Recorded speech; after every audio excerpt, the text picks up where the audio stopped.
거기서! 주머니에 돈 한 푼 없이 어딜 가겠다는 거야? 이 집 나가선 네가 살 수 있을 것 같아? 살든 못 살든 당신과 무슨 상관이죠? 아, 참. 그 회장 자리나 잘 지키세요. 당신 회사의 진짜 주주들과 경쟁할 배짱은 있으신지 모르겠네요. 안녕하세요. 여러분의 마음 쉼터입니다. 오늘 여러분께 들려드릴 이야기는 헌신했던 남편에게 헌신짝처럼 버림받았던 한 여인이 모두가 무릎 꿇을 여왕이 되어 돌아와 자신의 모든 것을 되찾는 통쾌한 복수극입니다. 차가운 공기가 감도는 강성그룹의 넓은 거실. 저는 벨벳 소파에 몸을 웅크리고 앉아 있었어요. 두 손을 꽉 맞잡은 건 떨림을 감추기 위해서였죠. 제 시선은 유리 테이블 위에 덩그러니 놓인 이혼 서류에 고정되어 있었습니다. 제 맞은편엔 남편 강준서가 앉아 있었어요. 그의 잘생긴 얼굴은 오늘따라 얼음장처럼 차가웠고 시선은 창밖을 향한 채 저와는 단 1초도 눈을 마주치려 하지 않았죠. 그의 옆에 앉은 변호사가 안경을 고쳤으며 기계처럼 냉정한 목소리로 말했어요. 서연 씨, 강 회장님의 뜻에 따라 이 서류에 서명하시면 강남구의 최고급 아파트 한 채와 현금 100억 원을 받게 되실 겁니다. 평생 걱정 없이 사실 수 있는 큰 금액입니다. 저는 입꼬리를 살짝 올렸어요. 씁쓸한 미소가 피어오르기도 전에 사라졌죠. 100억 원, 제 3년의 청춘, 3년의 그림자 같았던 삶의 대가였어요. 그가 평생 사랑했던 첫사랑.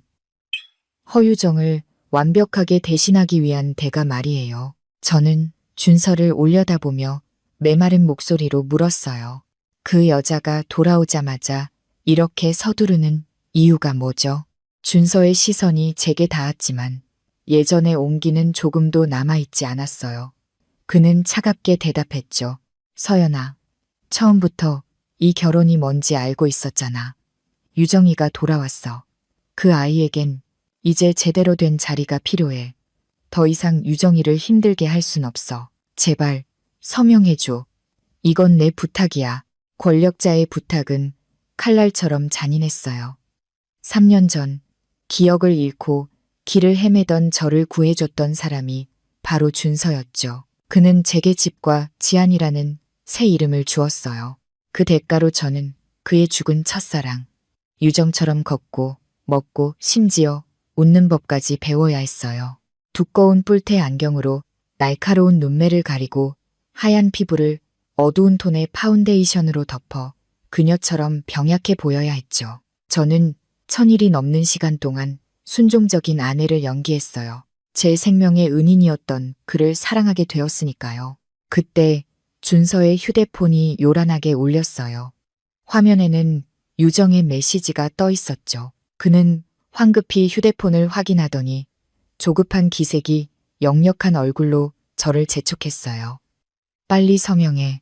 나 지금 급하게 가봐야 해. 그의 조급함은 제 마지막 희망마저 앗아갔어요.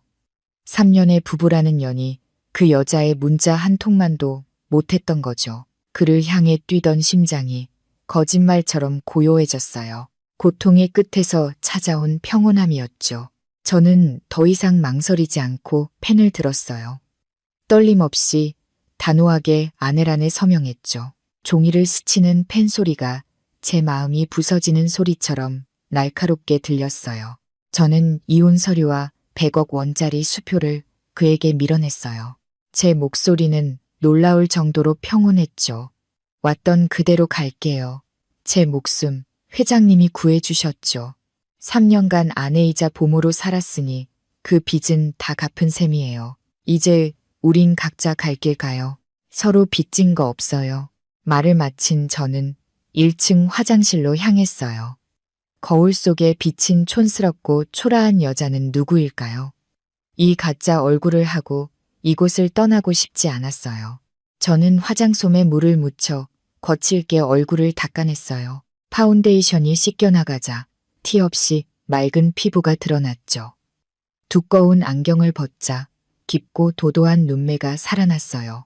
입술에는 자존심과 권력을 상징하는 붉은 립스틱을 발랐죠. 길게 묶었던 머리를 풀자 풍성한 웨이브가 어깨 위로 쏟아졌어요. 화장실 문이 열리고 저는 완전히 다른 사람으로 다시 태어났어요. 더 이상 고개 숙인 지안이 아니었죠. 저는 당당하게 고개를 들고 우아하면서도 힘 있는 걸음으로 거실로 나갔어요. 준서와 변호사는 여전히 그 자리에 있었죠. 제 하이힐 소리에 그들은 동시에 고개를 들었어요. 그 순간 시간이 멈춘 것 같았어요. 준서는 경악했죠. 그의 눈은 놀라움으로 가득했고 마치 그림 속에서 걸어 나온 낯선 여인을 보듯 저를 뚫어지게 쳐다봤어요. 15초간의 정적 속에서 밖에서는 여전히 빗소리만 요란했죠. 그는 제 이런 모습을 한 번도 본 적이 없었어요. 유정의 병약한 모습과는 전혀 다른 눈부시게 화려하고 가시 돋친 아름다움을요. 저는 미리 챙겨둔 작은 캐리어를 끌고 현관으로 향했어요. 제 손이 문고리에 닿는 순간 뒤에서 준서의 목소리가 들려왔어요. 차가움 대신 무의식적인 당황함이 섞인 목소리였죠. 거기서 주머니에 돈 한 푼 없이 어딜 가겠다는 거야?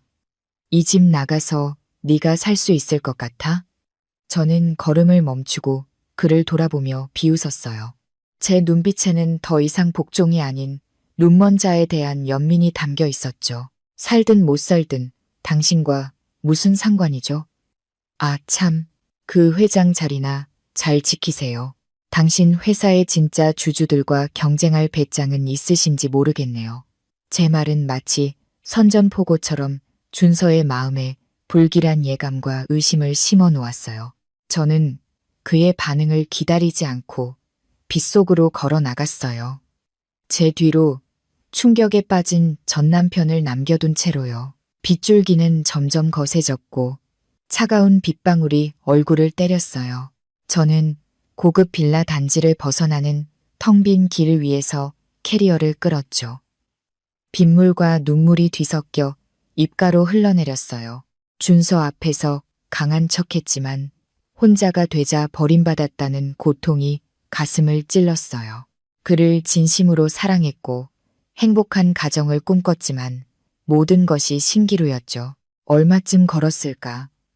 아까 테이블 위에서 실수로 집어든 준서의 휴대폰이 요란하게 울리기 시작했어요. 빗속에서 밝아진 화면에는 내 사랑 유정이라는 이름이 떠 있었죠. 저는 받지 않았어요. 그저 깜빡이는 화면을 보며 씁쓸하게 웃었죠. 또 아프다는 핑계로 그를 붙잡으려는 거겠지.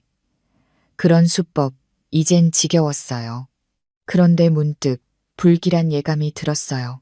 뒤에서 들려오는 자동차 엔진 소리가 어딘가 이상했죠. 평범한 주행 소리가 아니라 마치 사냥감을 노리는 짐승의 소리 같았어요. 고개를 돌리자 빗줄기 너머로 낡은 트럭의 헤드라이트가 저를 향해 있었어요. 생존 본능이 깨어났죠. 저는 길가로 바짝 붙어 걸음을 재촉했어요. 하지만 그 차는 저를 지나칠 생각이 없어 보였어요. 갑자기 속도를 높이며 미친 짐승처럼 제게로 돌진했죠. 이건 사고가 아니었어요. 명백한 살인이었죠. 악, 저는 비명을 지르며 옆으로 몸을 날렸지만 기계의 속도를 이길 수는 없었어요. 쾅! 끔찍한 충격과 함께 제 몸이 공중으로 붕 떴다가 호숫가 언덕 아래로 굴러 떨어졌어요.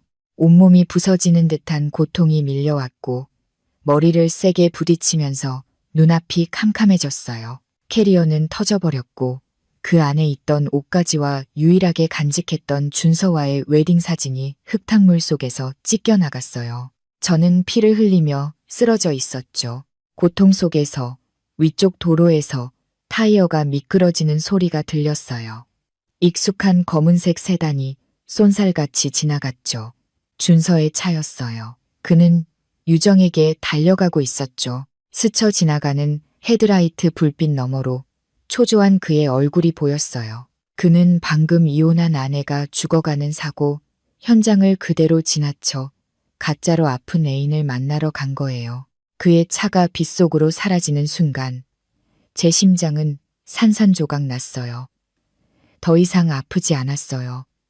그저 추웠죠. 어떤 비바람보다 혹독한 추위가 뼛속까지 파고들었어요.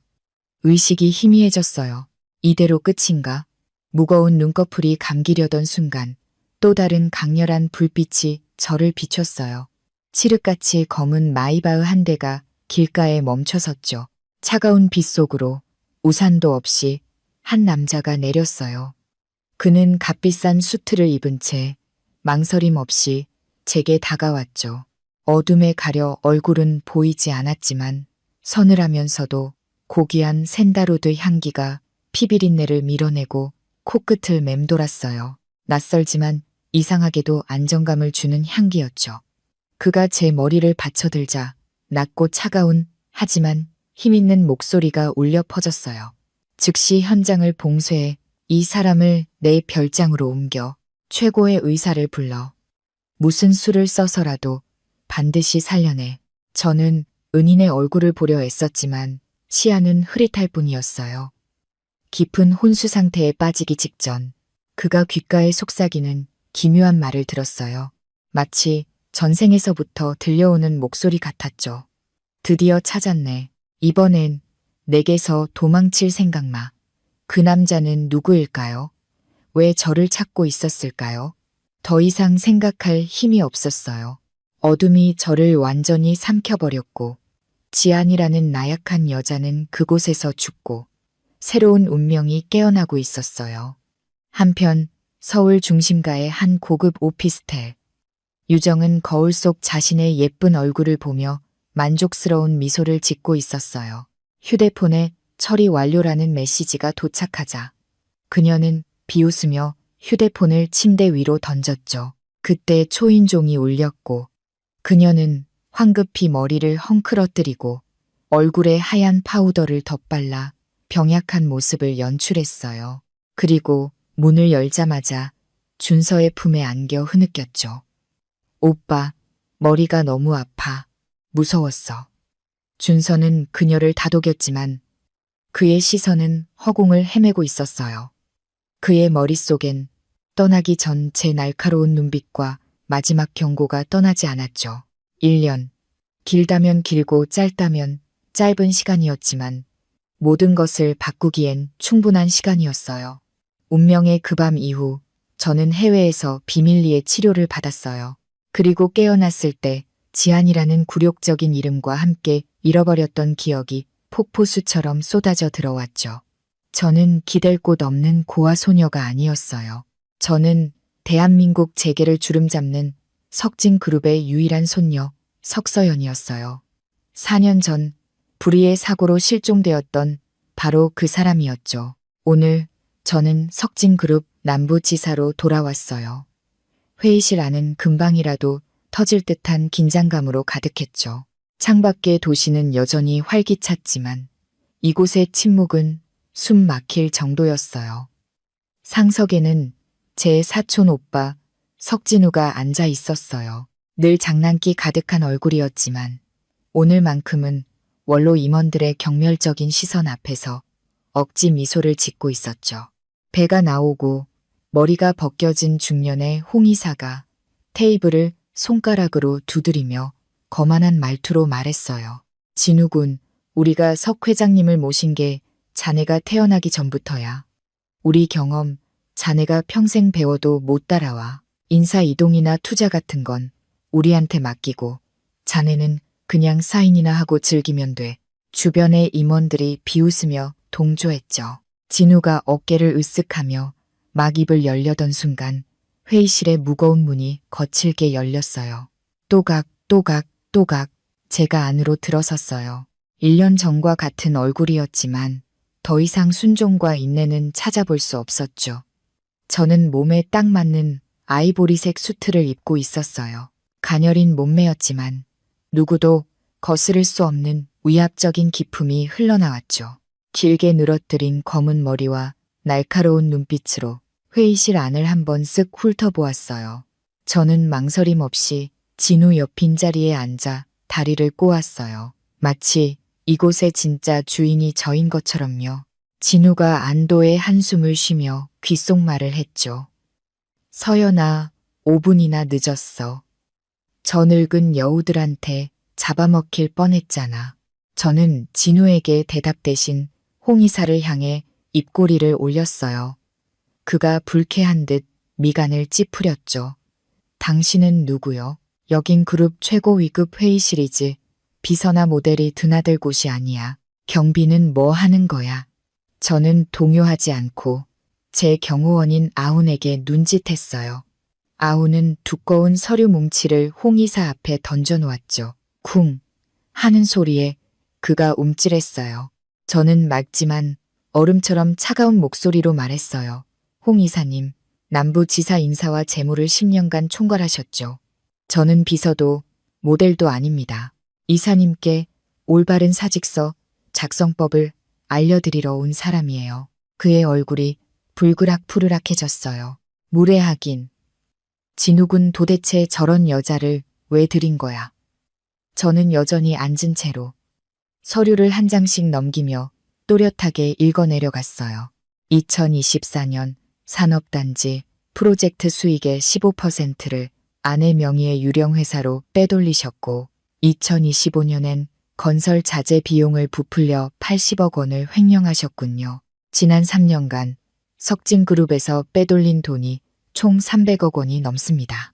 은행 거래 내역과 하청업체와 뒷거래하는 녹취록까지 전부 여기 있습니다. 회의실은 숨소리조차 들리지 않았어요. 홍 이사의 얼굴은 새하얗게 질려 있었고 이마에선 식은땀이 흘렀죠. 거짓말이야. 증거가 어딨어. 전부 조작된 거라고. 그가 서류를 낚아채려 했지만 아운이 더 빨랐어요. 아운이 그의 어깨를 가볍게 누르자 쿵. 거구의 남자가 의자에 주저앉으며 신음조차 내지 못했죠. 저는 서류를 덮고 그의 눈을 똑바로 쳐다봤어요. 제 날카로운 시선에 그는 고개를 숙였죠. 선택지는 두 가지입니다. 첫째, 자진해서 사퇴하고 3일 안에 횡령한 돈 전액을 반납하세요. 오랜 직원이었던 점을 감안해 문제 삼지 않겠습니다. 둘째, 이 서류 전부를 검찰에 넘기는 겁니다. 300억 원이면 몇 년이나 징역을 살게 될까요? 15년, 20년? 그때 당신 아내와 자식들은 범죄자의 가족이라는 꼬리표를 달고 어떻게 살아가게 될까요? 공기는 얼어붙었고 다른 임원들은 고개를 숙이거나 몰래 땀을 닦았어요. 누구도 그를 위해 나서지 않았죠. 제 냉철함과 지성은 그들의 심리적 방어선을 완전히 무너뜨렸어요. 홍 이사는 떨리는 목소리로 테이블에 머리를 박고 중얼거렸어요. 첫 번째로 하겠습니다. 제발 선처를. 저는 자리에서 일어나 옷매무새를 가다듬었어요. 입가의 미소는 여전히 차가웠죠. 좋습니다. 회의는 이걸로 끝내죠. 진우 오빠. 인수인계 부탁해. 회의실을 나오자 진우가 따라오며 감탄했어요. 대단하다, 서연아. 젊은 시절 할아버지보다 더 무서워. 저 버러지들 처리했으니 이제 뭐 할 거야? 그 사람 만나러 갈 생각은? 저는 통유리창 앞에 멈춰서서 아래를 내려다봤어요. 1년 전 그 밤의 마이바흐와 준서의 냉정한 뒷모습이 떠올랐죠. 저는 손가락에 옷반지를 만지작거리며 나지막이 말했어요. 아직 받아야 할 빚이 남았어. 강준서와 허유정, 너무 오랫동안 평화롭게 살았지. 이제 모든 것을 빼앗기는 기분이 어떤 건지 알려줄 차례야. 새로운 생활을 위해 저는 진우에게 조용한 별장을 하나 구해달라고 부탁했어요. 오늘 필요한 가구를 사기 위해 최고급 가구 쇼룸에 들렀죠. 진우는 여전히 시끄럽게 옆에서 떠들며 제 기분을 풀어주려 애썼어요. 우리는 친구 코너 앞에서 걸음을 멈췄어요. 제 눈에 들어온 건 비취색의 최고급 실크 침구 세트였어요. 은은한 연꽃 자수가 새겨진 과하지 않으면서도 우아한 디자인이 딱 제 취향이었죠. 저는 부드러운 실크를 만져보며 직원에게 말했어요. 이걸로 주세요. 포장해 주세요. 잠깐만요. 그거 저도 마음에 드는데 제가 살게요. 등 뒤에서 들려온 익숙하고 교태 섞인 목소리에 등골이 서늘해졌어요. 돌아보지 않아도 그 목소리의 주인을 알 수 있었죠. 허유정. 정말 지독한 악연이었어요. 저는 천천히 몸을 돌렸어요. 유정은 준서의 팔짱을 낀 채 행복한 연인인 척 다가오고 있었죠. 그녀는 값비싼 명품 드레스를 입고 화려하게 화장을 했지만 눈빛의 가식은 감추지 못했어요. 준서는 1년 전보다 조금 수척해졌지만 여전히 회장다운 풍채를 유지하고 있었죠. 제 얼굴을 본 순간 두 사람 모두 굳어버렸어요. 준서는 눈을 크게 뜨고 저를 뚫어지게 쳐다봤죠. 아마 이혼하던 날 변해버린 제 모습을 잊지 못한 모양이었어요. 유정은 눈을 가늘게 뜨고 눈앞에 우아하고 기품 있는 여자가 누구인지 기억을 더듬는 듯했어요. 촌스러웠던 지안과 지금의 석서연을 연결시키지 못하는 게 분명했죠. 유정은 제가 고른 침구를 훑어보더니 턱을 치켜들고 직원에게 말했어요. 이거 포장해줘요. 나 이 가게 VIP 고객인 거 알죠? 누굴 먼저 챙겨야 하는지 알 텐데. 직원은 난처한 표정으로 저와 유정을 번갈아 봤어요.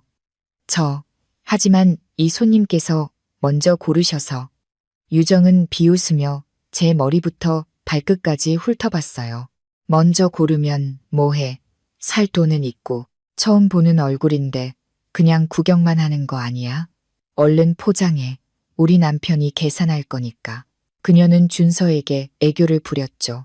오빠, 나 이거 너무 마음에 들어. 우리 침실에 딱이겠다. 그치?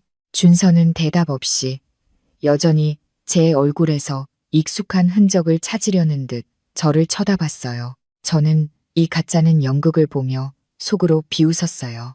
말없이 지갑에서 석진그룹의 VVIP 카드, 블랙 카드를 꺼냈죠. 상류층이라면 누구나 그 가치를 알아보는 카드였어요. 저는 카드를 두 손가락으로 집어떨고 있는 직원에게 건네며 차분하지만 힘있는 목소리로 말했어요. 여기 전시된 상품 전부 다 계산해 주세요. 저 비취색 침구 세트는 따로 잘 포장해 주시고요. 나머지는 여기 직원분들 보너스로 나눠 가지세요. 순간 모든 소음이 멈췄어요. 직원은 믿을 수 없다는 듯 떨리는 손으로 카드를 받았고 유정은 입을 떡 벌린 채 경악했죠. 전시 상품 전체를 사서 직원들에게 선물한다니. 제 통 큰 씀씀이는 그녀의 허영심을 산산조각 냈어요. 준서가 미간을 찌푸리며 한 걸음 다가왔어요. 저기, 우리 혹시 아는 사이입니까? 저는 그를 무시하고 유정에게 다가가 우리 셋만 들릴 정도로 속삭였어요. 내 것만 그렇게 탐이 나요? 쓰레기 같은 전 남편부터 이 침대 시트까지. 안타깝게도 내가 한번 고른 건 당신이 넘볼 수 있는 게 아니에요. 유정은 감전된 듯 뒤로 물러섰어요. 너 누구야? 어떻게 그런 말을. 제 말은 그녀의 아픈 곳을 정확히 찔렀고 전 부인에 대한 트라우마를 다시금 일깨웠죠. 저는 환하게 웃었어요. 뼛속까지 시릴 정도로 차가운 미소였죠. 그리고 준서를 타인처럼 무심하게 한번 쳐다본 뒤 직원에게 카드를 돌려받았어요. 저는 진우와 함께 그곳을 떠났고 제 뒤에는 당황과 의심 속에 얼어붙은 두 사람이 남아 있었죠. 진우가 옆에서 휘파람을 불었어요. 서연아, 방금 진짜 멋있었다. 저 둘 표정 좀 봐. 꼴 좋다. 근데 돈 너무 많이 쓴 거 아니야? 저거 다 합치면 몇 억은 될 텐데. 저는 어깨를 으쓱했어요. 돈은 다시 벌면 되지만 이 통쾌함은 돈으로 살 수 없어. 오빠, 걱정 마. 이건 그냥 시작에 불과하니까. 새로 구한 별장은 울창한 나무들 사이에 숨어 있어 제가 원하던 대로 조용하고 아늑했어요. 진우는 이곳이 보안이 철저하고 집주인이 해외에 자주 나가 있어 거의 비어 있다고 했죠. 제가 이사 온 날은 먹구름이 몰려와 곧 폭풍우가 쏟아질 듯한 늦은 오후였어요. 그날 밤 1년 전 사고의 끔찍한 기억을 떠올리게 하는 천둥 번개가 쳤어요. 그 트라우마 때문에 저는 뜬 눈으로 밤을 새웠죠. 낯선 방에서 안전함을 느끼기 위해 침대 옆 스탠드를 가장 밝게 켜고 이불 속에 몸을 웅크렸어요. 새벽녘, 겨우 잠이 들려던 순간 아래층에서 희미한 소리가 들렸어요. 묵직한 발걸음 소리, 코트 자락이 스치는 소리. 저는 깜짝 놀라 몸을 일으키려 했지만 지병인 두통이 도져 다시 침대 위로 쓰러졌어요. 도둑인가? 하지만 여긴 보안이 철저한데. 침실 문이 살짝 열리고 키가 큰 그림자가 안으로 들어왔어요. 희미한 불빛 아래 얼굴은 보이지 않았지만 밖에 차가운 비 냄새를 머금은 단단한 실루엣이었죠. 그는 제가 침대에 있다는 걸 눈치채지 못한 듯 혹은 너무 피곤해서 신경 쓸 겨를이 없었던 듯 코트를 벗고 넥타이를 풀더니 제 옆자리에 그대로 몸을 던졌어요. 저는 공포에 질려 숨을 죽였어요. 그런데 이상하게도 그가 눕자 익숙한 향기가 코끝을 맴돌았어요. 샌다루드의 묵직함, 페퍼민트의 시원함, 그리고 비 냄새. 1년 전 그날 밤 저를 구해준 남자에게서 났던 바로 그 향기였어요. 생사의 경계에서 유일하게 안정감을 주었던 향기. 두려움은 순식간에 사라지고 그 자리엔 호기심과 알 수 없는 온기에 대한 갈망이 피어올랐어요. 수면제 기운에 반쯤 취해 있던 저는 무의식적으로 그에게 다가갔어요. 그의 몸은 추운 겨울밤에 난로처럼 따뜻했죠. 저는 그의 가슴에 얼굴을 묻고 안정을 찾으려 했어요. 남자는 잠시 멈칫했어요. 그의 근육이 긴장하는 게 느껴졌죠. 그는 저를 밀어내려 했지만 제 머리카락에 손이 닿는 순간 멈췄어요. 그는 고개를 숙여 제 머리칼의 향기를 맡더니 나지막한 한숨을 내쉬었어요. 그는 저를 밀어내는 대신 단단한 팔로 저를 감싸 안았어요. 부드럽지만 단호하게 저를 그의 품 안에 가두었죠. 너였구나. 그가 속삭였어요. 깊은 기억 속에서 울려 퍼지는 듯한 목소리였죠. 저는 대답할 수 없었어요. 밀려오는 잠과 안전한 온기가 저를 깊은 잠 속으로 이끌었죠. 저는 그의 심장 소리를 자장가 삼아 더 깊이 그의 품으로 파고들었어요. 그날 밤 저는 1년 만에 처음으로 악몽 없이 깊은 잠을 잤어요. 다음 날 아침 창문으로 스며든 햇살에 눈을 떴을 때 옆자리는 비어 있었어요. 하지만 베개에는 여전히 그의 따뜻한 향기가 남아 있었죠. 저는 멍하니 주위를 둘러봤어요. 지난밤의 일이 꿈이었을까? 아니었어요. 침대 옆 협탁, 제 수면제 병 옆에 회색 손수건 하나가 놓여 있었어요. 한쪽 구석에는 정교한 이니셜이 새겨져 있었죠. 손수건을 들어 코에 대자 어젯밤 그 남자의 그리고 1년 전 그 은인의 향기가 났어요. 알고 보니 이 별장은 미스터리한 배명그룹의 총수 권지혁의 소유였어요. 그가 어젯밤 이곳에 왔었고 저를 알아본 거였죠. 이건 우연일까요? 아니면 운명이 우리를 다시 한번 엮으려는 걸까요? 별장으로 이사하고 일주일 후 저는 지사에 밀린 프로젝트들을 검토하기 시작했어요. 진우가 골치 아프다는 표정으로 서류 하나를 제 책상 위에 올려놓았죠. 경기도 외곽 생태 도시 개발 프로젝트. 우리 땅이고 투자금도 이미 나갔는데 2년째 보상 문제로 착공도 못하고 있어. 어떤 양아치 놈들이 땅을 무단 점거하고 있거든. 권민준이라는 깡패 같은 놈인데 무슨 조폭 간부 조카라나 뭐라나. 관할서에서도 손을 못 댄대. 서류를 보니 권민준은 24살의 망나니로 유명했어요. 그는 프로젝트 부지에 불법으로 컨테이너 발을 짓고 매일 밤 폭주족들과 파티를 벌이고 있었죠. 진우가 여러 번 사람을 보냈지만 번번이 얻어맞고 쫓겨났다고 해요. 저는 서류를 덮었어요. 눈빛이 차갑게 빛났죠. 차 준비해. 오늘 밤 내가 직접 그 도련님을 만나러 가야겠어. 소유권이 뭔지 제대로 가르쳐 줄 때가 됐네. 진우가 걱정스럽게 말했어요. 혼자 가면 위험해. 그놈 완전 미친놈이야. 여자라고 봐주고 그런 거 없어. 혼자 가는 거 아니야. 아훈도 같이 가. 그리고 저는 비웃었어요. 말이 안 통하는 상대에겐 법보다 주먹이 빠를 때도 있는 법이지. 밤 10시 제 검은색 세단이 요란한 컨테이너 바 앞에 멈췄어요. 심장을 울리는 음악 소리, 주변에는 슈퍼카와 오토바이들이 즐비했죠. 저는 차에서 내렸어요. 몸에 붙는 검은색 가죽 재킷과 스키니진, 부츠 차림의 저는 회장이라기보단 뒷골목의 여두목 같았죠. 아웅과 2명의 경호원이 제 뒤를 따르며 길을 열었어요. 권민주는 소파 중앙에 다리를 꼬고 앉아 야하게 입은 여자 둘을 끼고 담배를 피우고 있었죠. 저를 보더니 휘파람을 불며 상스러운 말을 내뱉었어요. 이야, 어디서 이런 예쁜 누님이 굴러 들어왔지. 오빠랑 놀러 왔어? 저는 대꾸 없이 그에게 다가가 법적 소유권 서류를 술상 위에 던졌어요. 석진그룹 대리인이다. 3일 줄 테니 이 쓰레기들 다 치우고 우리 땅에서 당장 꺼져. 민주는 잠시 멍하니 있다가 미친 듯이 웃기 시작했어요. 주변의 똘마니들도 따라 웃었죠. 그가 일어나 제게 다가와 얼굴에 담배 연기를 뿜으며 도발했어요. 예쁜데 입이 거치네. 석진그룹 땅? 이 바닥에선 내가 왕이야. 내가 있고 싶은 곳에 있는 거지. 누가 뭐 어쩔 건데.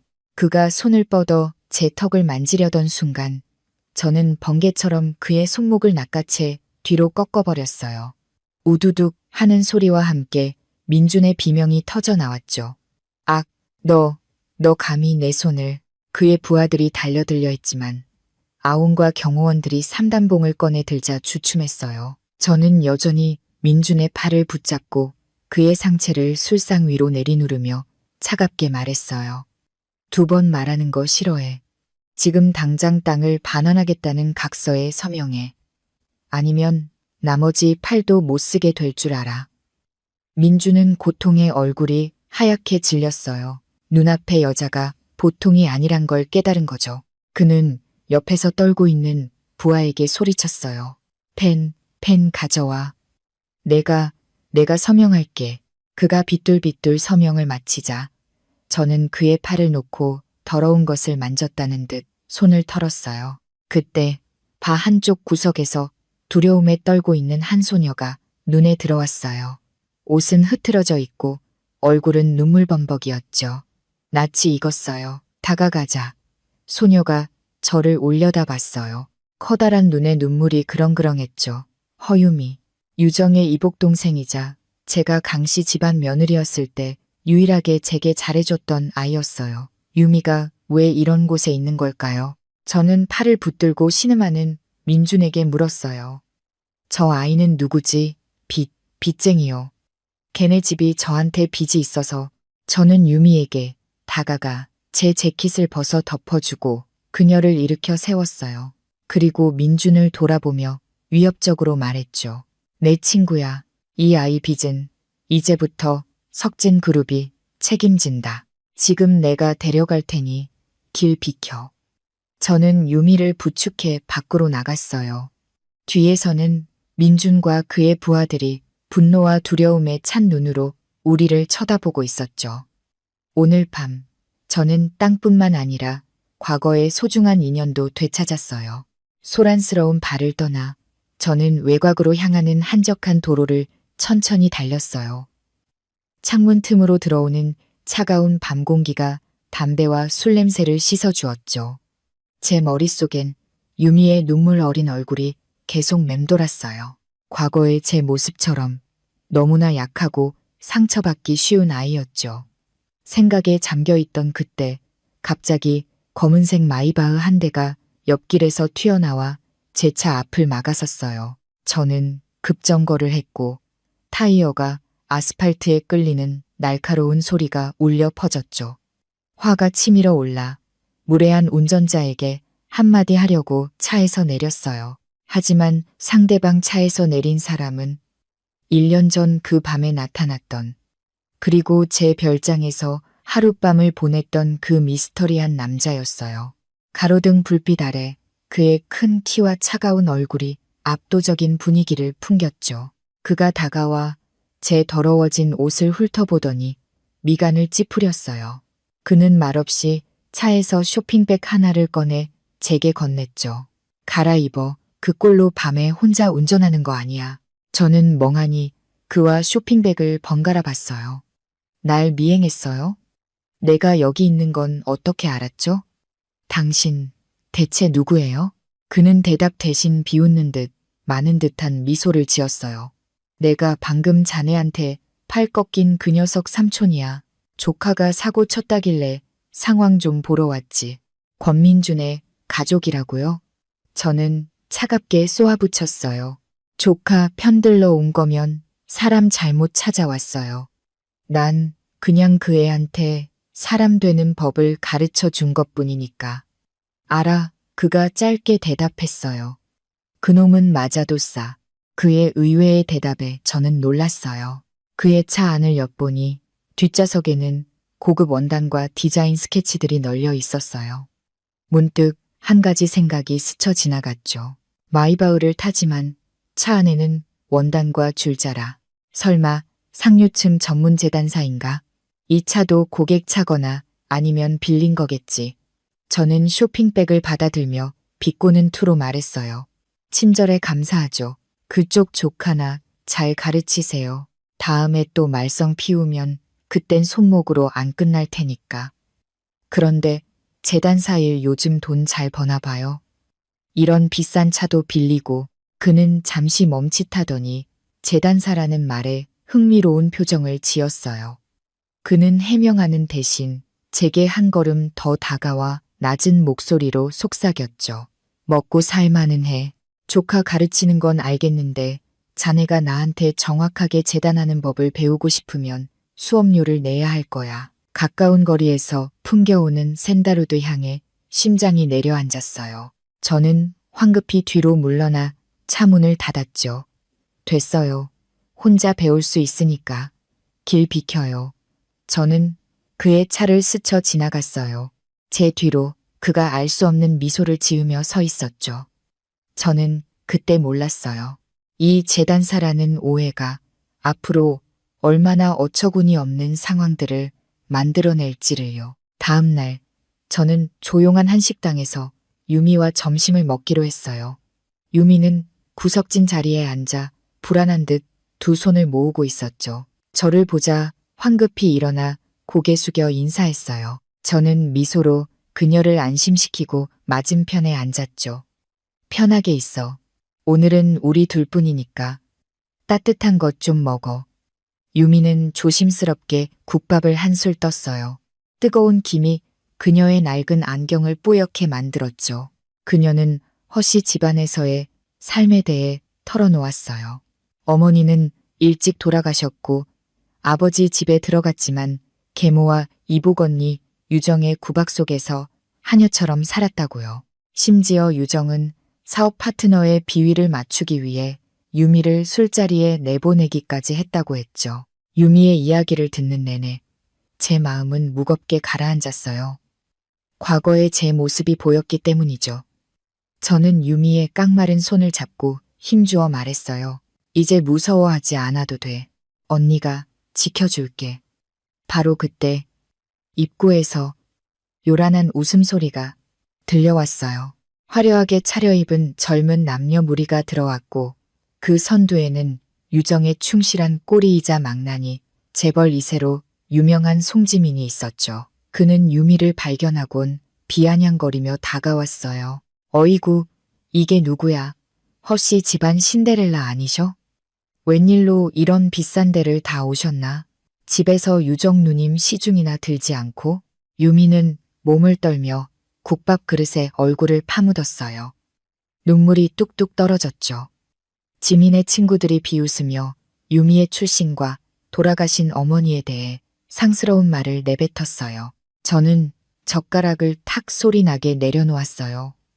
크지 않은 소리였지만 그들의 역겨운 웃음소리를 멈추기엔 충분했죠. 저는 고개를 들어 송지민을 차갑게 쏘아봤어요.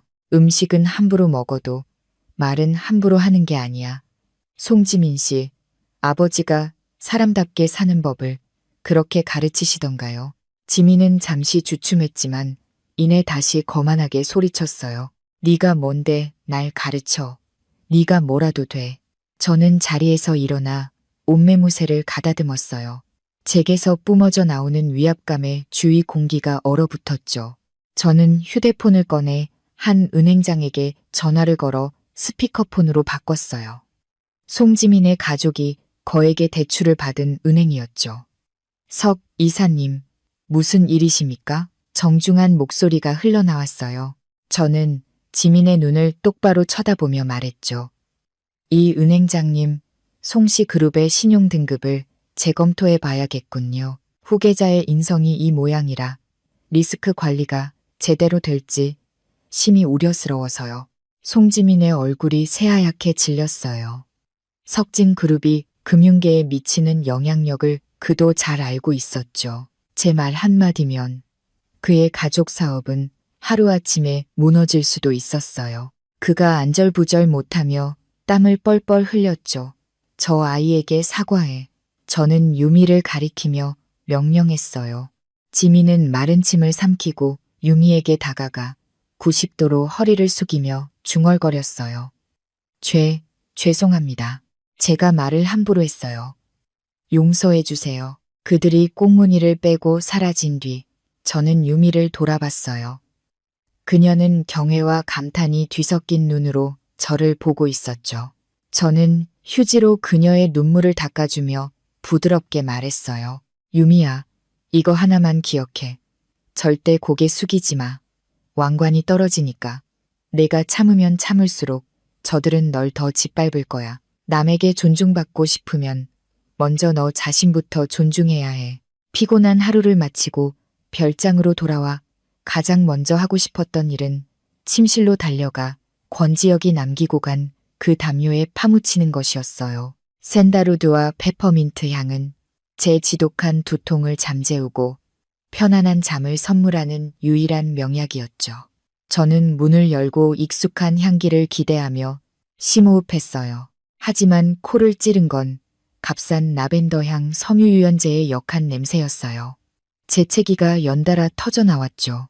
침대를 본 순간 저는 얼어붙었어요. 제 회색 담요는 사라지고 인공적인 향기를 내뿜는 빳빳한 담요가 그 자리를 차지하고 있었어요. 저는 소리를 지르며 아래층으로 달려갔어요. 진우 오빠 어디 있어? 진우는 거실에서 TV를 보다가 제 다급한 모습에 희죽 웃었어요. 왜 그래, 서연아. 오빠 여기 있잖아. 내 담요, 그 회색 담요 어디 갔어? 저는 그의 멱살을 잡고 소리쳤어요. 진우는 큰 공이라도 세운 듯 뿌듯한 표정으로 제 손을 토닥였어요. 아, 그 페페란 냄새나는 낡은 담요. 네가 하도 끌어안고 자길래 세균 덩어리일까봐 오늘 최고급 세탁소에 맡겼지. 내가 특별히 신상 섬유유연제 듬뿍 넣어달라고 부탁했어. 향기 끝내주지. 오늘 밤 꿀잠 예약이야. 맙소사. 저는 머리를 감싸 쥐었어요. 하늘이 무너지는 것 같았죠. 누가 빨아달랬어. 누가 섬유유연제 넣어달랬냐고. 오빠는 그게 내가 잠들 수 있는 유일한 방법인 거 몰라? 진우는 어리둥절한 표정으로 얼굴을 구겼어요. 난 그냥 좋은 뜻으로 한 건데 왜 나한테 화를 내? 저는 더 이상 설명할 기운도 없었어요. 방으로 달려가 담요 냄새를 다시 맡아봤지만 독한 화학약품 냄새가 모든 걸 덮어버린 후였죠. 그날 밤 지독한 불면증이 다시 저를 덮쳤어요. 사고의 기억, 유정의 비아냥, 준서의 차가운 눈빛이 끊임없이 저를 괴롭혔죠. 새벽녘, 저는 벌떡 일어났어요. 잠 못 이룬 눈은 맷했지만 그 안에는 결심이 서려 있었죠. 이렇게 살 순 없어. 그 향기가 필요해. 권지혁을 만나야 해. 그가 재단사든 누구든 그를 찾아가 그 신비한 향의 정체를 알아내야 했어요. 그때 바에서 민준의 부하들이 그를 지역 삼촌이라 불렀던 것이 떠올랐어요. 단서는 그 망나니 조카에게 있었죠. 다음 날 아침 저는 못한 눈을 화장으로 가리고 민준이 입원해 있다는 국제병원으로 향했어요. VIP 병실 문 앞에서 저는 안을 엿보았죠. 민주는 팔에 깁스를 한 채 젊은 간호사에게 허풍을 떨고 있었어요. 그날 내가 혼자서 깡패 10명을 상대했다니까. 칼든 놈들이었는데 내가 이 주먹으로 다 때려 눕혔지. 이 팔은 영광의 상처라고. 간호사는 순진하게도 그 말을 다 믿는 눈치였어요. 저는 한숨을 쉬며 문을 열고 들어갔어요. 이야, 권민준 도련님. 아주 용감하시네요. 제 목소리를 듣자 민주는 화들짝 놀라며 이불을 머리끝까지 뒤집어 썼어요. 너, 내가 여길 왜 왔어? 난 이미 각서 썼잖아. 때리지 마. 간호사는 어리둥절한 표정으로 우리를 번갈아 봤죠. 저는 그녀에게 상냥하게 웃으며 말했어요. 잠시만 나가주시겠어요? 이 용감한 환자분이랑 할 얘기가 좀 있어서요. 간호사가 나가자 저는 의자를 끌어다 침대 옆에 앉았어요. 안심해. 오늘은 나머지 팔을 부러뜨리러 온 게 아니니까. 그냥 물어볼 게 있어서 왔어. 민준이 이불 틈으로 눈을 내밀며 물었죠. 뭘 물어보려고. 내 삼촌 전화번호. 그날 마이바흐 타고 왔던 남자. 제가 단도직입적으로 말했어요. 지역 삼촌. 삼촌은 왜? 고자질 하려고? 아니, 보상 문제로. 그 담요 때문에. 저는 대충 둘러대며 으름장을 놓았죠. 번호 줄래? 아니면 다리도 깁스하고 싶어. 민주는 겁에 질려 망설임 없이 번호를 술술 불었어요. 번호를 저장하고 돌아서려는데 병실 문이 열리고 준서가 들어왔어요. 그는 손에 과일 바구니를 들고 있었죠. 아마 다른 사람 병문안을 왔다가 소란스러운 소리에 들른 모양이었어요. 제가 깁스한 환자를 위협하는 모습을 본 그의 눈에는 실망과 혐오가 가득했죠. 그가 과일 바구니를 쿵 소리 나게 내려놓으며 쏘아 붙였어요. 서연아, 너 어쩌다 이렇게 됐어? 병원에 와서까지 환자를 괴롭히다니. 정말 깡패라도 되려는 거야? 저는 그를 돌아보며 차갑게 웃었어요. 그는 여전히 자기 멋대로 모든 걸 판단했죠. 깡패든 아니든 당신이 상관할 바 아니에요. 그럴 시간에 당신 약혼녀 단속이나 잘하세요. 아무나 물고 다니지 않게. 내 인생은 내가 알아서 살 테니까. 말을 마친 저는 그를 스쳐 지나갔어요. 제 뒤로 분노와 알 수 없는 죄책감에 휩싸인 준서가 서 있었죠. 기분 나쁜 만남을 뒤로하고 병원 복도를 걷고 있었어요. 소독약 냄새가 숨막히게 다가왔죠. 강씨 집안 며느리로 살던 시절 뻔질나게 드나들었던 이곳을 어서 벗어나고 싶었어요. 서연아, 거기서. 뒤에서 준서의 다급한 목소리가 들려왔어요.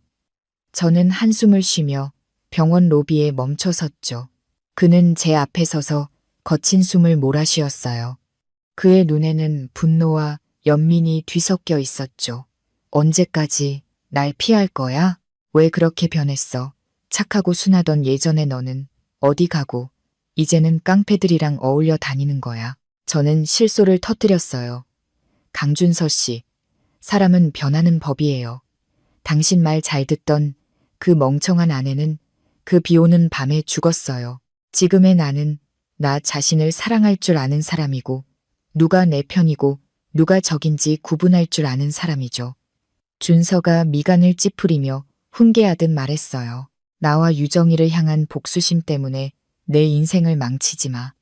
사람 때리고 환자 협박하는 게 네가 할 짓이야. 그 쓰레기 같은 놈들하고 헤어지고 제대로 된 직장 구해서 살아. 돈이 필요하면 내가. 됐어요. 제가 그의 말을 끊었죠. 그 넘치는 친절. 당신 애인한테나 베푸세요. 그 회장 자리나 잘 지키시고요.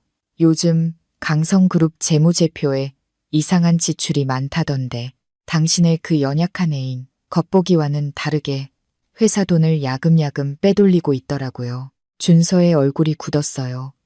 헛소리 마. 유정이는 절대 그런 애가 아니야. 그 아이는 날 사랑한다고. 제가 비웃으며 그에게 다가갔어요. 그 여자는 당신 돈을 사랑하는 거야. 회장 사모님이라는 타이틀을 사랑하는 거고 계속 그렇게 눈 감고 살아봐요. 언젠가 빈털터리가 될 테니까 그때 가서 내 경고 무시한 거 후회하지 마요. 준서가 반박하려던 순간 검은색 세단 한 대가 우리 옆에 멈춰 섰어요. 차창이 내려가고 지역의 차가운 얼굴이 드러났죠. 올라타. 그의 짧은 한마디에는 거부할 수 없는 힘이 실려 있었어요. 저는 마지막으로 준서를 한번 쳐다보고 망설임 없이 차에 올라탔죠.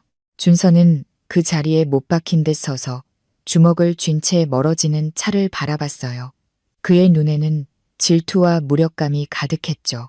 차 안은 조용했어요. 저는 그의 시기적절한 등장이 고마웠어요. 아까는 고마웠어요.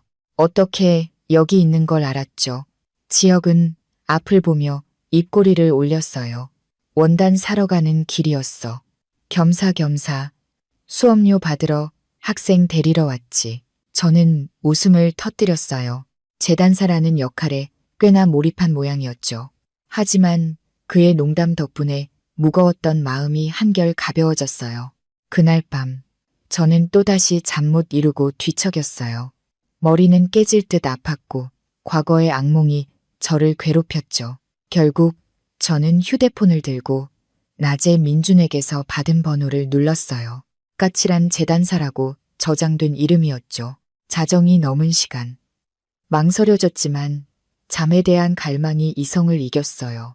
길게 신호음이 울리고 막 잠에서 깬 듯한 하지만 여전히 매력적인 그의 목소리가 들려왔어요. 여보세요.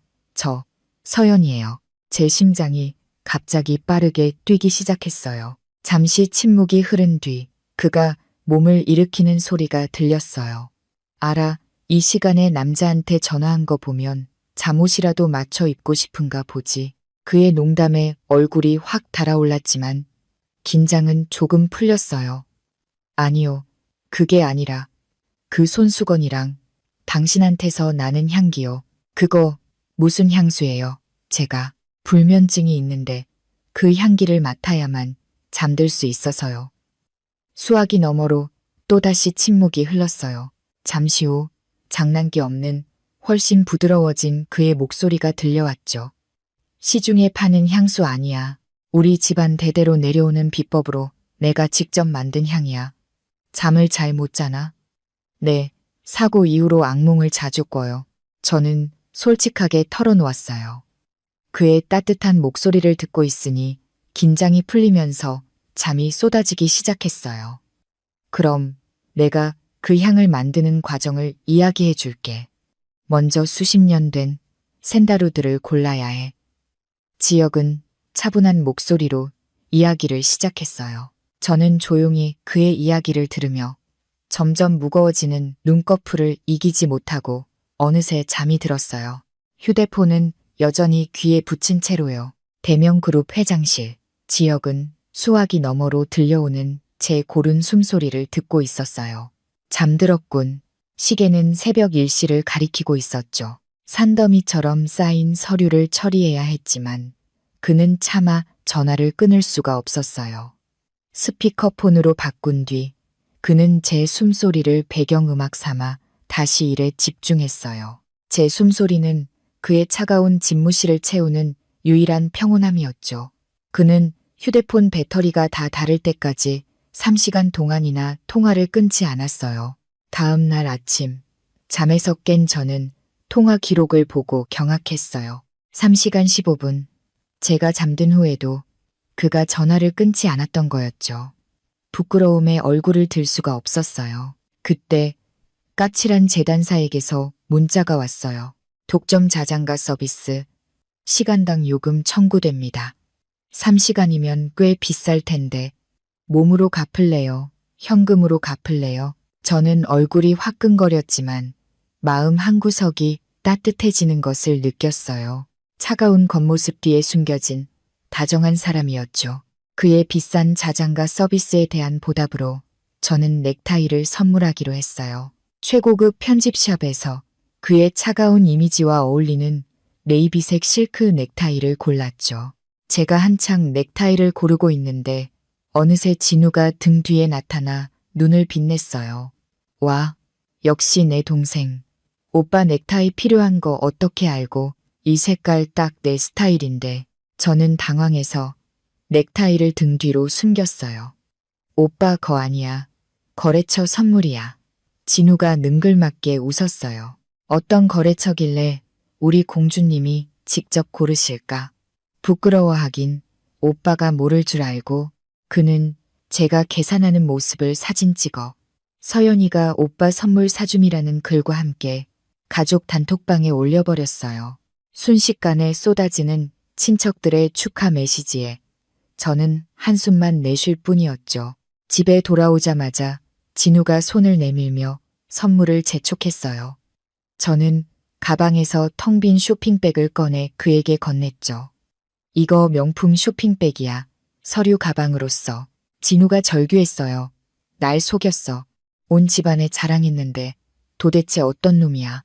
내 동생 마음이랑 넥타이를 훔쳐간 놈이 집안은 웃음바다가 되었어요.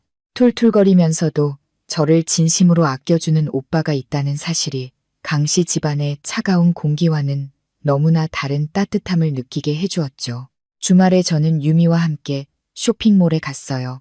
석진그룹 인턴으로 새 출발을 한 그녀가 더 자신감 있고 멋진 커리어 우먼으로 거듭나길 바랐기 때문이죠. 한창 즐겁게 옷을 고르고 있는데 뒤에서 날카로운 목소리가 들려왔어요. 어머, 이게 누구야? 사생아에 이혼녀까지. 실패자들끼리 쇼핑하면서 서로 위로라도 해주나 봐. 유정이었어요. 옆에는 비슷한 부류의 친구들까지 대동하고 있었죠. 유미는 반사적으로 제 등 뒤로 숨었어요. 저는 유미를 다독이고 앞으로 나서며 유정을 차갑게 쏘아봤어요. 할 말 없으면 입 다무는 게 좋을 거야. 교양 없는 티내지 말고. 유정이 비웃으며 다가왔어요. 교양? 너 같은 게 감히 나한테 교양을 노네? 그리고 저 기생충 같은 년. 그녀가 유미를 손가락질하며 소리쳤어요. 내 엄마가 우리 아빠 꼬셔서 낳은 게 너잖아. 너도 똑같은 쓰레기야. 주제 파악하고 살아. 유미는 흐느끼기 시작했어요. 돌아가신 어머니에 대한 모욕은 그녀에게 가장 큰 상처였죠. 제 안의 분노가 폭발했어요. 더 이상 참을 수 없었죠. 퍽. 저는 주먹을 쥐고 악담을 퍼붓는 그녀의 입을 향해 힘껏 날렸어요. 짝하는 둔탁한 소리와 함께 유정이 뒤로 나자빠졌어요. 그녀가 입을 막은 손 사이로 피가 흘러내렸죠. 고개를 들었을 때 비싼 돈 주고 했을 앞니 2개가 부러져 바닥에 나뒹굴고 있었어요. 내 이빨. 너, 내가 감히 날 쳐. 유정은 이가 빠져 어눌해진 발음으로 소리쳤죠. 저는 휴지로 손을 닦으며 바닥에 주저앉아 꼴사납게 울고 있는 그녀의 모습을 동영상으로 찍었어요. 똑똑히 들어.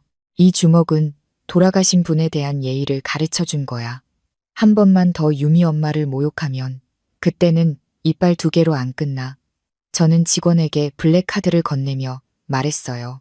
저 여자가 망가뜨린 물건 값이랑 바닥 청소비까지 전부 계산해 주세요. 저는 유미의 손을 잡고 경악과 감탄이 뒤섞인 사람들의 시선을 받으며 당당하게 가게를 나섰어요. 오늘 저는 허유정에게 똑똑히 가르쳐 주었죠. 석서연은 더 이상 그녀가 함부로 짓밟을 수 있는 사람이 아니라는 것을요. 쇼핑몰에서의 소동이 잠잠해지기도 전에 청천벽력 같은 소식이 들려왔어요. 준서의 할아버지, 강성그룹의 명예 회장님이 위독하다는 것이었죠. 그는 3년간의 시집살이 동안 유일하게 저를 아껴주고 보호해 주셨던 분이었어요. 희귀 뇌혈관 질환으로 국내 최고의 의료진도 손을 쓸 수 없는 상황이라고 했죠. 진우를 통해 소식을 들은 저는 망설임 없이 제가 늘 지니고 다니던 순금침을 챙겨 들었어요. 저분의 은혜를 잊을 수 없어. 돌아가시게 내버려 둘 순 없어. 강씨 집안의 별장은 여전히 화려했지만 무거운 침묵이 감돌고 있었어요. 제가 할아버님의 병실로 들어가려 하자 유정이 앞을 막아섰죠. 부러진 이를 가리기 위해 마스크를 쓴 그녀의 눈은 분노로 이글거렸어요. 내가 여길 왜 와?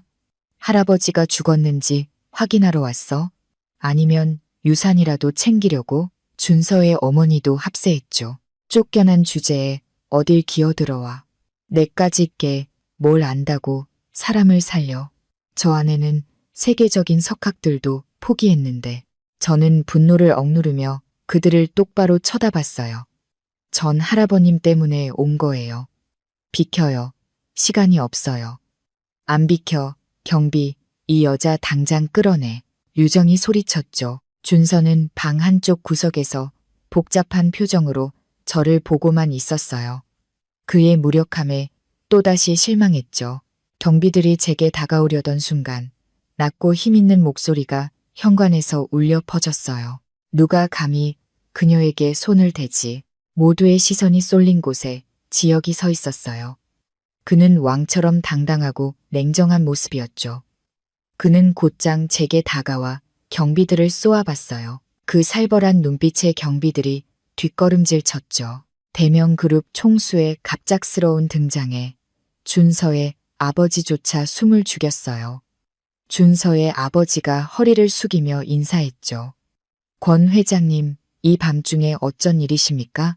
지혁은 그의 인사를 무시하고 차갑게 말했어요. 내 중요한 파트너가 공경에 처했다고 들어서 왔소. 지금 저분은 강 노회장님을 살릴 수 있는 유일한 사람이요. 계속 방해한다면 그 책임은 당신들이 지게 될 거요. 하지만 저 여자는 준서의 어머니가 반박하려 했지만 지역의 날카로운 눈빛에 입을 다물었죠. 내 대명 그룹의 명예를 걸고 그녀를 보증하겠소. 지역의 선언에 더 이상 아무도 저를 막지 못했어요. 저는 지역에게 고마움을 전하고 서둘러 병실로 들어갔죠. 할아버님은 숨을 가쁘게 몰아쉬고 있었고 생명 유지 장치는 위급한 신호를 보내고 있었어요. 외국인 의사가 막 산소호흡기를 때려던 순간 제가 소리쳤어요. 멈춰요. 저는 침통을 열고 오랫동안 연마해온 비기, 구전환생침법을 시전하기 시작했어요. 시간이 흐르고 제 이마에는 땀이 송골송골 맺혔어요. 밖에서는 수군거리는 소리가 들려왔죠. 29분이 지났을 때 저는 마지막 힘을 다해 인중혈에 침을 놓았어요. 비.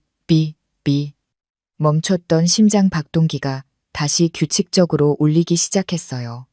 할아버님의 가슴이 오르내리더니 이내 감겨있던 눈을 힘겹게 뜨셨어요. 저를 보시더니 희미하게 입을 움직였죠. 서연아, 돌아왔구나. 저는 안도감에 눈물을 흘리며 그의 손을 잡았어요. 네, 할아버님, 저 돌아왔어요. 외국인 의사는 경악하며 외쳤죠. 믿을 수 없어. 이것이 동양의학의 기적인가. 저는 침을 거두고 강씨 가족들의 충격적인 시선을 받으며 병실을 나섰어요. 저는 죽음의 신에게서 제가 존경하는 분의 목숨을 되찾아온 거예요. 할아버님이 깨어나자 강씨 가족들의 태도는 180도 달라졌어요. 준서의 아버지는 제게 백지 수표를 내밀었죠. 자네가 할아버님을 살렸으니 우리도 보답을 해야지. 원하는 만큼 적어. 입막음 비용이라고 생각하게. 저는 그들의 천박함에 역겨움을 느꼈어요. 아버지의 목숨조차 돈으로 계산하는 사람들이었죠. 저는 수표를 받아들고 그의 눈앞에서 갈기갈기 찢어버렸어요. 당신들 돈 필요 없어요. 할아버님 목숨은 돈으로 살 수 있는 게 아니에요. 전 은혜를 갚으러 온 거지 돈 받으러 온 게 아닙니다. 이 돈으로 당신들 인격이나 사세요. 저는 그대로 돌아서서 나왔어요. 준서가 황급히 저를 따라왔죠. 서연아, 제발 이러지 마. 아버지는 그냥 고마워서 그러신 거야. 이 돈이라도 받아. 밖에서 사는 거 힘들잖아. 그가 제 손에 억지로 돈을 쥐어주려던 순간 지역이 나타나 제 손을 잡았어요. 그는 제 손에 들린 돈을 쓰레기처럼 바닥에 던져버리고 그의 회색 손수건으로 제 손을 꼼꼼히 닦아주었죠. 마치 제가 더러운 것을 만지기라도 한 것처럼요. 자네 손은 사람을 살리는 귀한 손이야. 이런 쓰레기를 만질 손이 아니지. 지혁이 준서를 쳐다보지도 않고 말했어요. 준서는 그 모습에 얼굴이 새하얗게 질렸죠. 지혁이 제게 보여주는 다정함은 그의 자존심을 무참히 짓밟았어요. 지혁은 제 손을 잡고 차로 이끌었어요. 차에 오르기 전 그는 준서에게 마지막 한마디를 던졌죠. 강 총재, 그 자리나 잘 지키시오. 당신에게 남은 시간은 얼마 없으니 일주일 후 서울 사교계는 석진그룹에서 보낸 황금빛 초대장으로 떠들썩했어요. 석진그룹의 공식 후계자를 소개하는 파티가 최고급 호텔에서 열렸기 때문이죠. 모두가 베일에 쌓인 후계자의 정체를 궁금해했어요. 당연히 준서도 유정과 함께 파티에 참석했죠. 유정은 새로 한 하얀 이를 드러내며 웃었지만 과한 보석들은 그녀를 더욱 천박해 보이게 만들었어요. 오빠, 저기 봐. 다들 대단한 사람들이야. 우리가 석진그룹 후계자랑 친해지면 오빠 자리는 더 튼튼해질 거야. 유정이 속삭였죠. 준서는 건성으로 고개를 끄덕이며 혹시나 하는 마음에 제 모습을 찾고 있었어요. 저녁 8시 정각 조명이 꺼지고 스포트라이트가 중앙 계단을 비췄어요. 사회자가 우렁차게 외쳤죠. 석진그룹의 유일한 후계자 석서연 신임 회장님을 소개합니다. 계단 꼭대기에서 제가 모습을 드러냈어요. 밤하늘처럼 반짝이는 검은색 드레스를 입고 수십억 원을 호가하는 다이아몬드 목걸이를 한 채로요. 제 발걸음 하나하나에 권위가 실려 있었고 제 모습에 모든 하객이 숨을 죽였죠. 제가 계단 끝에 다다라 고개를 들자 제 얼굴을 본 사람들의 술렁임이 폭발했어요. 세상에, 너무 아름다운데 어디서 많이 본 것 같지 않아? 강준서 전 부인 아니야? 아래에 있던 준서는 저를 보고 눈이 찢어질 듯 커졌어요. 쨍그랑 그의 손에 들려있던 와인잔이 바닥에 떨어져 산산조각 났죠. 그는 입을 벌린 채 아무 말도 하지 못했어요. 옆에 있던 유정 역시 충격에 빠져 뒷걸음질 치다 웨이터와 부딪혀 비싼 드레스에 와인을 쏟고 말았죠. 말도 안 돼. 저 엑스이 어떻게. 유정이 중얼거렸어요. 저는 단상에 서서 마이크를 잡고 얼어붙은 준서와 유정을 향해 미소를 지었어요. 승자의 미소였죠. 안녕하세요, 여러분. 석서연입니다. 오랜만에 뵙는 얼굴들이 많네요. 박수 소리가 천둥처럼 울려 퍼졌지만 제 눈에는 오직 두 사람만 보였어요. 한때 제 악몽이었던 그들은 이제 진실 앞에서 너무나 작고 초라해 보였죠. 저는 천천히 계단을 내려갔어요. 사람들이 저를 위해 길을 열어주었죠. 저는 준서 앞에 멈춰 섰어요. 왜 그러시죠, 강 총재님? 제가 살아있는 게 그렇게 놀라우신가요? 아니면 그날 밤 트럭 밑에서 죽지 않아서 실망하셨나? 준서는 숨을 헉들이켰어요. 서연아, 정말 너야? 네가 석서연이라고. 저는 그를 무시하고 유정에게 시선을 돌렸어요. 그녀는 준서 등 뒤에 숨어 도망칠 곳을 찾고 있었죠. 허유정 씨, 쇼룸에서 저랑 다였던 그 친구 세트 기억나요? 당신은 내가 당신 것을 썼다고 했죠. 오늘 확실히 말해줄게요. 당신이 지금 가진 모든 것, 저 남자부터 그 가짜는 안주인 자리까지 전부 내가 버린 쓰레기예요. 내 쓰레기를 보물처럼 끌어안고 사는 꼴이라니 참 불쌍하네요. 유정은 분노로 얼굴이 시뻘개졌지만 주변의 경멸적인 시선에 아무 말도 하지 못했죠.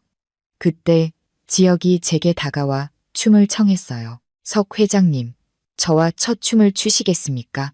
저는 그의 손을 잡고 플로어로 나아갔어요. 뒤에서는 소문으로만 듣던 그 재단사가 대명 그룹 회장이었다니 하는 감탄사가 터져 나왔죠. 준서는 넋나간 사람처럼 춤추는 우리를 바라봤어요. 그는 완전히 패배한 거예요. 파티가 절정에 달했을 때 경찰들이 들이닥쳤어요. 그들은 곧장 준서와 유정에게 다가가 유정에게 체포 영장을 내밀었죠. 허유정 씨, 탈세, 사기, 그리고 살인 교사 혐의로 긴급 체포합니다. 유정이 비명을 질렀어요. 거짓말이야. 난 아무 짓도 안 했어. 오빠, 나 좀 구해줘. 그때 대형 스크린에 영상 하나가 재생됐어요. 1년 전 사고를 낸 트럭의 블랙박스 영상과 운전기사의 자백이었죠. 허유정 씨가 5억을 주며 강 씨 집안에서 나오는 여자를 치어 죽이라고 했습니다. 모든 하객이 경악했어요. 준서는 화면과 유정을 번갈아 보며 몸을 떨었어요. 그가 그토록 지키려 했던 여자가 사실은 잔인한 악마였던 거죠. 내게서 떨어져 준서는 유정을 거칠게 밀쳐냈어요. 이 악마 같은 여자, 어떻게 서연이한테 그런 짓을 할 수 있어. 오빠를 사랑해서 그랬어. 오빠랑 같이 있고 싶어서. 유정은 울부짖었지만 경찰은 그녀의 손에 차가운 수갑을 채웠죠. 그녀는 준서의 이름을 부르며 발버둥 쳤지만 그는 외면했어요. 유정의 체포는 강성그룹의 몰락을 알리는 신호탄이었어요. 다음 날 주가는 폭락했고 투자자들은 등을 돌렸죠. 저는 석진그룹 사무실에서 붉게 물든 주식 차트를 보며 차를 마셨어요. 그리고 강성그룹의 주식을 헐값에 사들이라고 지시했죠. 그날 오후 준서가 저를 찾아왔어요. 그는 완전히 망가져 있었죠. 서연아, 제발 멈춰줘. 강성그룹은 할아버님의 모든 것이었어. 이걸 무너뜨리려는 거야? 저는 차갑게 대답했어요. 강성그룹을 무너뜨린 건 당신의 어리석음이에요. 난 그냥 당신이 어지른 걸 치우고 있을 뿐이죠. 석진그룹이 강성그룹을 인수해서 당신보다 100배는 더 잘 경영할 거예요. 준서는 제 앞에 무릎을 꿇고 울며 애원했어요. 내가 잘못했어. 서연아, 내가 다 잘못했어. 제발. 3년간의 부부였던 정을 생각해서라도, 내가 내 목숨을 구해줬던 걸 생각해서라도 살기를 열어줘. 저는 창밖을 보며 말했어요. 정? 당신이 그 단어를 입에 올릴 자격이 있어요? 그 정은 당신이 이혼 서류를 내밀었을 때, 내가 빗속에서 죽어가는데도 당신이 날 지나쳐갔을 때 이미 끝났어요. 강준서 씨, 당신은 이제 나와 협상할 자격이 없어요. 돌아가서 인수인계 서류나 준비하세요. 그는 절망적인 눈으로 저를 보더니 영혼 없는 사람처럼 비틀거리며 사무실을 나갔어요. 강성그룹 문제를 해결하고 나니 마음이 한결 가벼워졌어요. 저는 제 마음의 답을 찾기 위해 지역의 개인 별장으로 향했어요. 그는 편안한 실내복 차림으로 저를 맞았죠. 그는 저를 자신의 비밀 실험실로 데려갔어요. 그곳은 각종 약초와 원목, 에센셜 오일로 가득했고 익숙한 샌다루드 향이 공간을 채우고 있었죠. 10년 전 교통사고 이후로 나도 지독한 두통에 시달렸어. 그가 말했어요. 이 향은 내가 잠들 수 있는 유일한 방법이었지. 그런데 서연아, 그거 알아? 내가 여기서 잠들었던 날, 그리고 내게 전화했던 그날 밤, 나는 깨달았어. 이 향은 그저 매개체일 뿐. 진짜 내 약은 바로 너라는 걸. 심장이 쿵 하고 내려앉았어요. 지역이 제 턱을 들어 올려 그의 눈을 보게 했죠. 서연아, 더 이상 너의 재단사나 파트너가 되고 싶지 않아. 너의 남자가 되어서 평생 널 지켜주고 싶어. 나에게 널 돌볼 기회를 주겠니? 그의 진심 어린 고백에 저는 눈물을 흘렸어요. 배신에 대한 두려움으로 쌓아 올렸던 마음의 벽이 무너져 내렸죠. 그는 제 가장 어두운 순간에 빛이 되어준 사람이었어요. 저는 말없이 고개를 끄덕였고 그는 제 이마에 영원을 약속하는 듯한 부드러운 입맞춤을 남겼어요. 강성그룹 인수 절차는 제가 직접 나서는 대신 유미를 정권 대리인으로 보냈어요. 한때 모두에게 무시당했던 소녀가 이제 그들의 운명을 결정하는 자리에 서게 된 거죠. 유미는 당당한 모습으로 회의실에 들어섰어요. 그녀의 모습에 준서는 경악했죠. 유미, 내가 왜? 서연이는 나를 무시해도 유분수지. 마지막 모습조차 보이기 싫다는 건가? 유미가 미소를 지으며 말했어요. 서연 언니는 바쁘세요. 그리고 지금 강성그룹의 상황에 제가 온 것만으로도 체면 차려주신 거예요. 강 총재님, 세상이 변했어요. 이제 그만 서명하시죠. 준서는 떨리는 손으로 서명했어요. 그가 펜을 내려놓는 순간 강성그룹의 시대는 막을 내렸죠. 유정이 교도소로 이감되기 전 마지막으로 저를 만나고 싶어 한다는 소식을 들었어요. 교도소 면회실에서 만난 그녀는 완전히 다른 사람이 되어 있었죠. 화려했던 모습은 온데간데 없고 초라하고 깡마른 여인만 남아 있었어요. 그녀는 저를 보자마자 유리벽을 치며 울부짖었죠. 석서연, 날 비웃으러 왔지. 내가 이렇게 된 건 다 너 때문이야. 저는 조용히 말했어요. 아니, 유정아. 널 망친 건 내 끝없는 욕심이야. 넌 모든 걸 가졌으면서도 만족하지 못했지. 스스로 무덤을 판 거야. 그녀는 오열하며 준서에게 자신을 구해달라고 전해달라 애원했어요. 준서 씨는 널 구할 수 없어. 그는 이제 빈털털이고 아마 세상에서 널 가장 증오하는 사람일 테니까 여기서 내 죄를 뉘우치며 살아. 그게 네가 평안을 찾는 유일한 길이야. 저는 차갑게 돌아섰고 제 뒤로 그녀의 절규가 울려 퍼졌어요. 인생은 예측할 수 없는 방향으로 흘러갔어요. 한때 망나니였던 권민준이 이제는 유미의 뒤를 쫓아다니는 순정남이 되었죠. 지역에게 경제적 지원이 끊긴 그는 회사 말단 사원부터 다시 시작해야 했고 그의 사수가 바로 유미였어요. 유미의 진심과 다정함은 거친 야생마 같던 그를 길들였죠. 유미의 생일날 그는 서툰 솜씨로 직접 케이크를 만들어 선물했어요. 삐뚤빼뚤한 글씨와 엉망인 모양이었지만 유미는 그 케이크를 먹고 눈물을 글썽였죠. 고마워, 민준아. 누군가 나를 위해 손수 케이크를 만들어준 건 처음이야.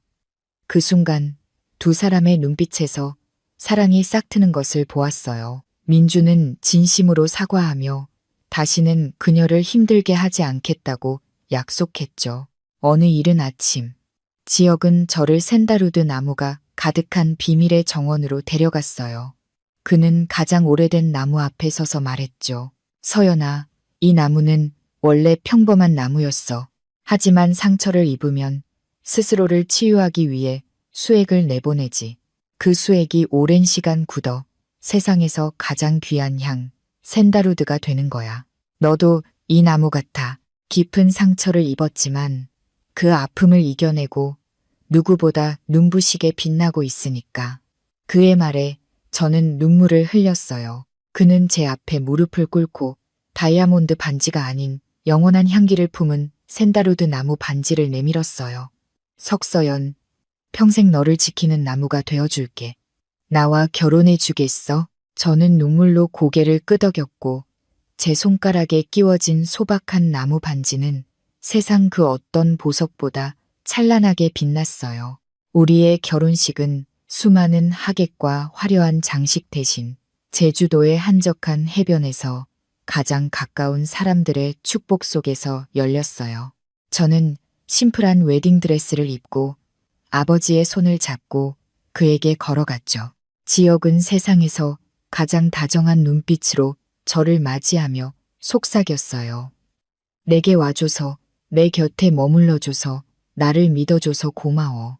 이제부터 모든 비바람은 문 밖에 두고 집안에는 오직 평화와 너만 있을 거야. 멀리서 낡은 수트를 입은 준서가 조용히 우리를 지켜보다가 축복의 미소를 지으며 돌아섰어요. 그의 뒷모습은 완전히 끝난 과거에 대한 마지막 작별 인사처럼 보였죠. 신혼여행지에서 저는 제가 임신했다는 사실을 알게 되었어요. 그것도 쌍둥이를요. 지역은 아이처럼 기뻐하며 온 세상에 자랑했죠. 그의 행복한 모습을 보며 저는 벅차오르는 감동에 눈물을 흘렸어요. 3년 후 우리의 조용했던 별장은 두 아이, 밤이와 소리의 웃음소리로 가득 찼어요.